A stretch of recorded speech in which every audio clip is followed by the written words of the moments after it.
മത്സ്യത്തിന്റെ വയറ്റിലകപ്പെട്ടു പോയ യൂനുസ് നബി അലൈഹിസ്സലാം രക്ഷയുടെ വഴി കണ്ടെത്തിയതെങ്ങനെയാണ്? ലാ ഇലാഹ ഇല്ലാ അന്ത സുബ്ഹാനക ഇന്നി കുന്തു മിനൽ ളാലിമീൻ. അങ്ങനെ എത്രയാണ് നമ്മുടെ മുൻഗാമികൾ ഓടിച്ചു കയറ്റിയ ഗുഹയിൽ നിന്ന് സയ്യിദുനാ ഈസ അലൈഹിസ്സലാം ആകാശത്തേക്ക് ഉയർന്നത് ദിക്റ് ചൊല്ലിയാണ്.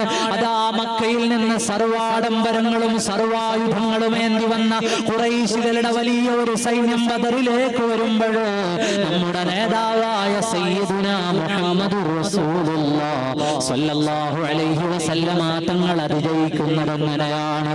യാ ഹയ്യൂ യാ ഖയ്യൂം, ഹബീബായ നബി തങ്ങളെ ദിക്റാണ്. ദിക്റ് ചൊല്ലി വിജയിച്ചതിന്റെ വലിയ ചരിത്രമാണ് പറഞ്ഞു തരാനുള്ളത്. നമ്മുടെ മുൻഗാമികളുടെ ഒക്കെയും വിജയത്തിന്റെ അടിസ്ഥാനം അവിടെയാണ്.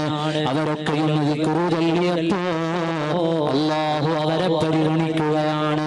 അവരിലേക്ക് വിജയത്തിന്റെ വഴി തുറന്നു വരികയാണ്. അവരല്ലാഹുവിന്റെ മാർഗത്തെ മുറുകെ പിടിക്കുകയാണ്.